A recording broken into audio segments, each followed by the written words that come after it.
Story time with Stephanie Story. Hello, I am art historical novelist Stephanie Storey. Welcome to my show, Story Time. My guest today is someone who I consider a friend. We met while producing Alec Baldwin's talk show on ABC together, where we shared an office. And then That sounds about right. Yeah, go ahead. That's about where we met, but he's also been a producer on Jimmy Kimmel Live. But I really invited him here today. We'll talk about producing. But I really invited him here today to talk a lot about magazines, because he started out his career as an intern at Spy magazine, spent a stint at Maxim, I presume, for the articles. Yes. This is the assumption, where he was editor-in-chief. And now he's the Digital Editorial Director at Entrepreneur.com. Welcome to the show, and thank you for being here. Thank you, Stephanie, and for everyone. This interaction right now is every day when we work together. Stephanie likes to introduce everyone as they walk into the office. She does a big, long build up, but no, we, as you said, we work together, and man, walking into a new situation, and as you know, in TV doesn't always attract the nicest people in the world. So I was quite relieved when I met my cellmate at Alec Baldwin. So that is how it felt, because we were down in a dungeon. We were in a dungeon. Somehow, by the way, I like laughed through even saying your name. Welcome to the show, Dan Bova. That would help to actually introduce you. Oh, right. Well, would be a good part of the introduction, but I lost that. This is what happens when two television producers get together to do that. Anyway, no, this was what it was like. I will talk about television producing, I think, a little bit later, because I do want to start with, I've talked to you about television producing. I have not talked to you as much about your career in magazines. Yes. I'm that old to have had a career in magazines, yes. When they were still like the print things. Yes. Paper. There was paper. Actually, you've got a lot of paper behind you, I see. I do. I actually do have a lot of paper books, and my husband and I still actually subscribe to actual magazines. Wow. The New Yorker still arrives. So you're the one. You're the one. Mm-hmm. Keeping the industry alive. That's great. Thank you. I will ask you about the history of it before. You were telling me a little bit of this in email, but how did you land in magazines? Why did you land there? Completely and utterly by accident. I went to film school, and while I was there, I read an article in Rolling Stone, which was about the Harvard Lampoon and how that magazine was like the gateway to writing for, David Letterman and stuff like that. So like instantly I was like, yes, that's what I want to do. So I worked on a humor magazine at college, and then got an internship at Spy magazine, which turned into a job with the whole intention of this job I was going to have for, in my mind, a couple of weeks until David Letterman reads my first article and hires me away. And then that turned into a 30-year career in magazines. It took a much longer time to make the jump to when I finally did to Jimmy Kimmel. But, by that time I was pretty entrenched in the world of magazine stuff, and actually weirdly liked it a lot. So I worked at Kimmel for a little while, then I came back to New York, and that's when I became the editor of Maxim. Okay, I'm going to ask you about the difference between television and magazines in a minute. But first, you said something. You ended up liking magazines. Why? What did you end up liking about? Was it the process? Was it the writing process? Was it the amount of stuff you got to put out? What about magazines you liked? So it was, when I worked at Spy, it was a very unique experience. So it wasn't the original founders of Spy. This was like the third owner of Spy. And the staff was about 3 or 4 people. So I'm this intern. I don't know anything about anything, or nothing about any. I don't know a lot. But it was such a great thing to land on because a lot of stuff needed to get done. and there was no one to do it. So I got to like write stuff I had no business writing. I got to think of like goofy ideas and try them. And the thing that I kind of liked about magazine stuff as opposed to like TV stuff is that like you could try something, and then if it didn't work, it wasn't like, oh well, that was that. You know, you could like rewrite, you could try it again, you could do a different interview, you could re-interview somebody. So I kind of liked the pressure was sort of off a little bit, and you could kind of like see what you had and mess with it a little bit and try something different. So I kind of really liked that. Um, which was again a surprise to me because I'm not someone who's ever like dwelt on things before, or like uh, I wasn't even like a big magazine reader, to be quite honest. I just like had a lot of fun. And it was just like when I realized every day I could come to work and see something in the news and then say like, oh, it would be funny if we did this, and then they'd like, oh yeah, do it, and I'd be like, okay.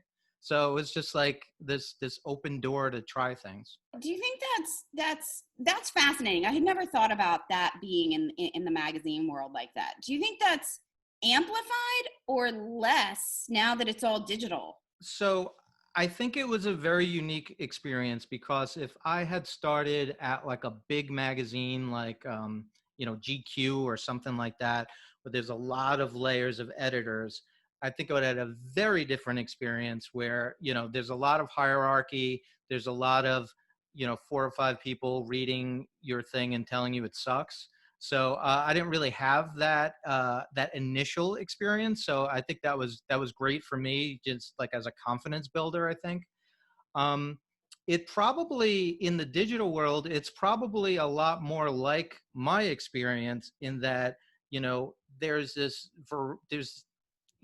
need for constant content, and so you got to keep pushing stuff out. You got to keep trying stuff, and every once in a while, the staff, we find a story that we really like and we spend some time on it.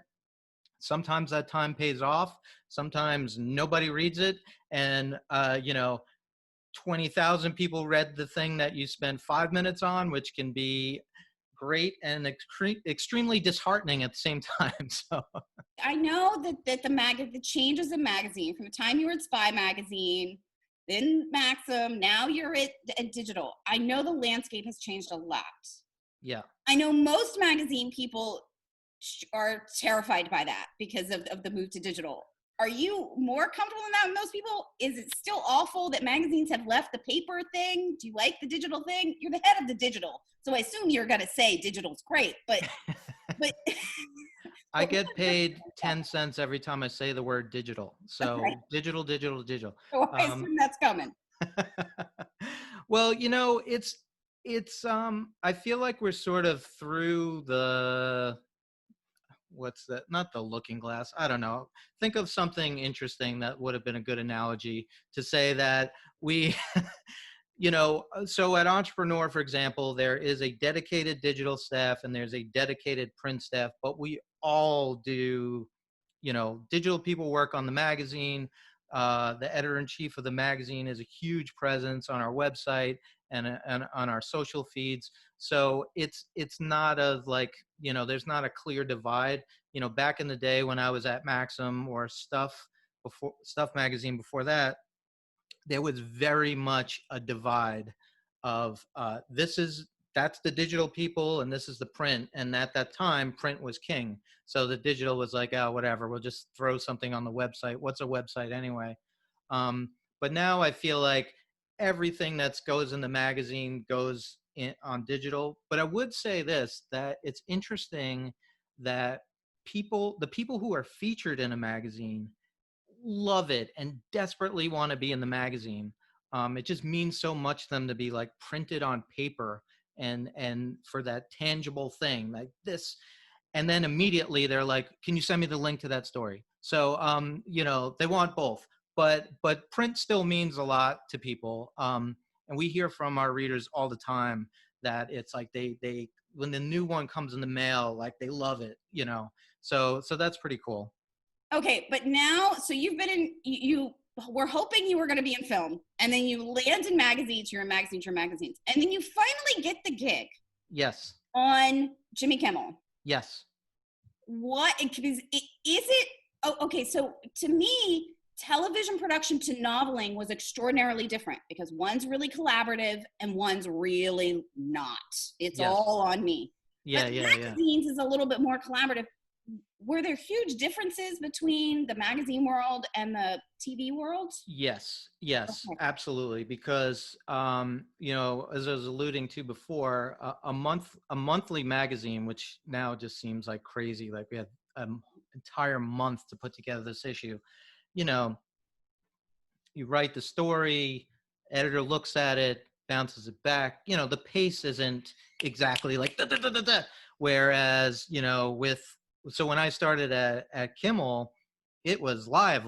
Like it went, you know, there was a 7 second delay or whatever. But like if the thing wasn't at his desk, then it wasn't at his desk, and that was it, you know. So and especially in that first year with guests changing all the time and stuff like that. So it was quite chaotic in comparison. So the pace was very different.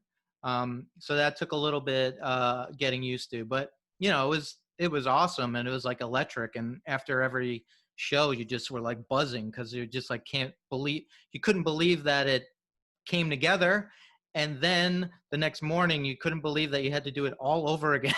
That's right. That is 5 nights a week of late Yeah, night yeah, yeah. television, and it is exhausting. Okay, so you're there, and when you started out as a kid, you sort of wanted to be in film. This is what you thought you wanted to do. Did it live up to expectations? I mean, you ended up going back to magazines, so maybe it didn't. Well, there was some. We moved out there when my wife was pregnant, and after our son Henry was born out in Santa Monica, um, it was just a kind of a combination of a lot of things. But we really kind of wanted to be back in New York. Both of our families are from New York, and we were like, "Wow, this kid thing is a little bit more intense than we thought it was going to be." um, so it wasn't something that we were like pining to do, but I got like a good opportunity, and so did she, to come back to New York. So it all just sort of lined up. Um, so it was, you know, that year at Kimmel was at times crazy, but it was like awesome too, because you know when Henry was born, I got to be the announcer on the show that day and show his pictures and stuff like that. So it was pretty awesome. Okay, and then we get to Alec, which was not, for people at home who don't know. I mean, we weren't doing live. It wasn't Yeah, a live show. right. We're pre-taping interviews. They would run or however long they would run, and then we would fix the things in the edit, right? So it's a little bit different on the chaos level, but it's Yeah. very much the same on the storytelling level for what you and I did, which was Yes. helping to craft and shape the interviews. Yeah, yeah, yeah. So what I'm wondering is as you're shaping these interviews, forget the chaos, forget the madness of 5 nights a week of television, Yeah. just the crafting of interviews like that. Did you take anything from that back to magazine writing, that was like Yes. storytelling? Yeah. I mean, well, so one of the interesting things that I had to do at Kimmel, which you know, is when you're doing these interviews with the people before they're on the show, you're kind of walking this line of you want to find out what's the interesting story, but you don't want don't have the show on the phone, you know? For those people at home, he's talking about a pre-interview Yeah, where yeah, you get okay. on the call phone with like a guest before they come on the show. There's an interview before these people come on the show, and we Right. get on the phone and we go, "Hey, Jennifer Aniston, what's your latest story today? What are you Yeah. going to talk about? We're going to ask about this and this." There's actually an interview before the interview, which is pre-interview, which is what Dan's talking about. Go ahead. Right. So you want to be able to tell Jimmy, oh, she's got an awesome story about this. You should ask her about that. And you know, he might do that, or he might have his own ideas or whatever. But it's there if he wants. But if you don't want them to feel like they already told it, because it's then when they're telling it on TV, they feel like they're repeating themselves and the energy level is not quite the same. So you had to like sort of find an interesting story, but not dig too deep. It just sort of like go, okay, that'll be good. Whereas, you know, with the magazine stuff, you could ask the question and get like a so-so answer, and then ask it again, and then ask the same question like 4 times, and then you can like finally get something interesting out of it. So it's a different process. But what I would say is, probably when I started with the magazine interviews, I would kind of like do like really cursory research, and then just like talk to them and see what came of it. But the TV stuff really kind of taught me like, oh no, if you research them, you might learn some interesting things to ask them about, so that like after the fact you don't like go, oh my god, he's got a collection of vintage typewriter, I don't know, whatever, some weird thing that you would never ask someone about. So it taught me to do that. It also taught me, when you have someone on the show and, you're there, and then you're there afterwards, and you realize that they care how it went, and they care what they looked like in the story. Whereas in a magazine, you meet them and then you go back and you write it, and you'll never see, Jennifer Aniston again. So it kind of taught me that they're actually human beings. So to keep that in mind. Oh, that's so true. That's the thing I think I learned more than anything is I would leave and come home. People go, "Oh, how is it to meet whoever?" And I'm like, "They were just a normal wreck of a human being like you Yeah, and yeah, me, yeah, guys. There yeah, was no difference there." yeah. So I also, in addition to all this, you also write comedy pieces at various times for various outlets. Okay, so when you look back over your career, when you look back over Spy and you go to TV and you go to Maxim and you go to Entrepreneur and you write these comedy pieces, is there a through line for you storytelling wise? Is there something that you look back and you go, oh yeah, this is really what I've been doing over this 30-year career, um, Y- do you know what I mean? yeah, yeah. A couple of years ago, I had a fun run where I was doing a column for USA Today's has this network of like local newspapers. And so I had a weekly column that was published in a bunch of newspapers, and it was kind of just all about like my life as a suburbanite who never thought that they were going to be a suburbanite, and all the dumb things that I do, and sort of just like making fun of myself. But I think people like related to it. And I realized it was interesting to do this on a weekly basis, because as you say, you like start to see this through line. The through line for me was I'm an idiot, and which was great because you would like screw something royally up, and then you'd be like, oh well, I can write about that at least. So it gave you something fun to write about. But Yeah, capitalizing on your own crap. That's what we all do as yeah, writers. yeah, yeah, yeah, yeah. Uh, So uh, like for example, finding a dead rabbit in my back. When we first moved to the suburbs, I was a little unsure about it, and I'm having some coffee. I'm looking out the window, and I'm like, "What is that?" And there was a headless bunny in my backyard.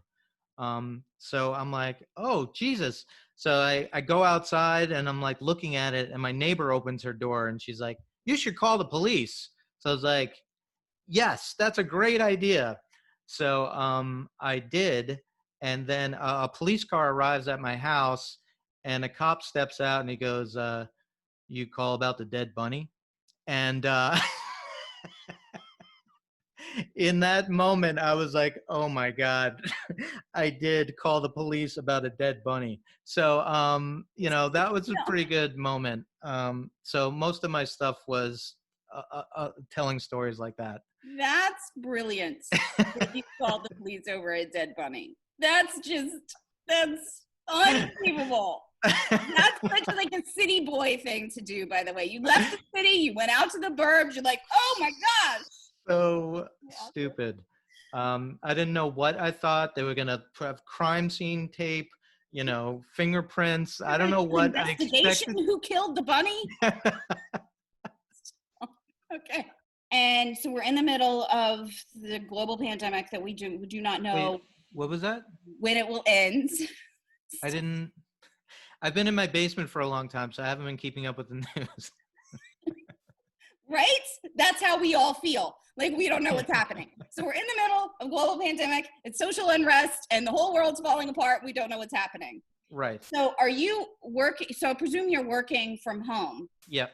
And digitally, like you seem like in a position where that might be okay, weirdly, or is it really weird to be at home, not It collaborating? is much better. Honestly, it's much better for a variety of reasons. Um, I think, well, technology allows us to do this. So, if I'm having my, morning meeting with the staff, you know, it's sort of like we're sitting around a table, but we all didn't like shave 3 years of our life on that day's commute, like just getting there and being exhausted by the time we're even there. But it just brings like a focus to it. It's like, it's in my calendar. We're going to be talking for a half hour here. So that's what we're going to do right now. So that has been great. Also, what happens in an office a lot, which is great but also sometimes bad, is that you're in the kitchen and someone comes up with an idea and it's like, oh yeah, that's great, and then you realize like the person that really needed to hear that is not in the room and has no idea we had this conversation.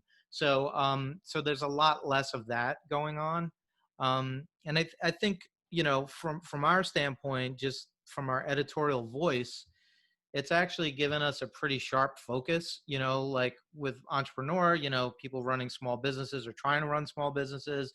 This is obviously a massive, massive impact on their lives. So it's given us a good focus on like what we're trying to do with our content. So that's been good.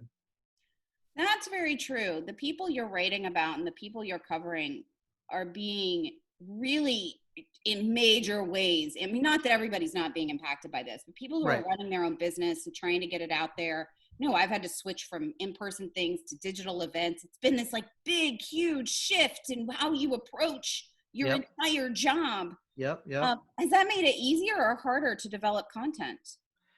I mean, it's made it easier because, like, when you go back to like storytelling, like, what did you? A good story usually starts with a problem, and trying to solve that problem.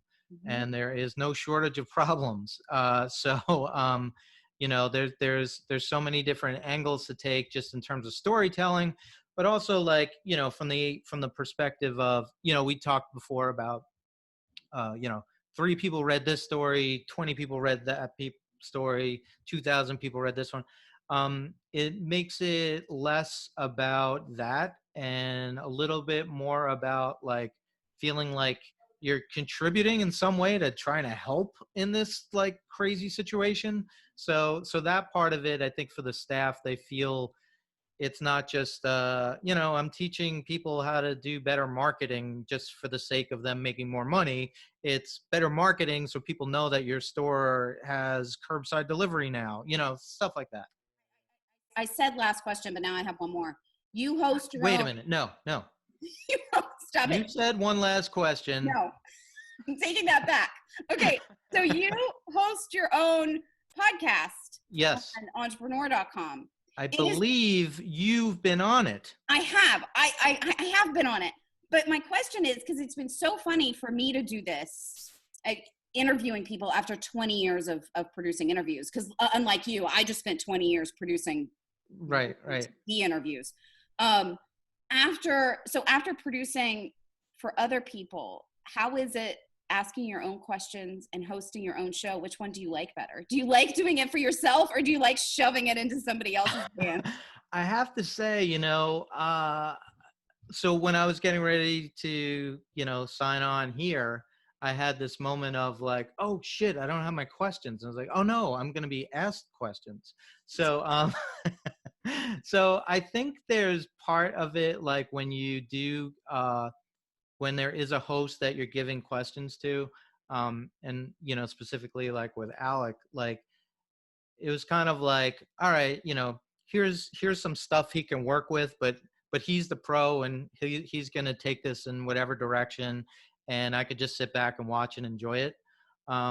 Whereas, when you're the host, you got to be on, like the whole time and totally focused. So focused that I forget exactly what your question was, but which is perfect. Just cut there. Can you dub in something smart there? Yes, I will do that in post. Story time virtually. We've got time and plenty of stories, talking stories in a novel way. Story time with Stephanie.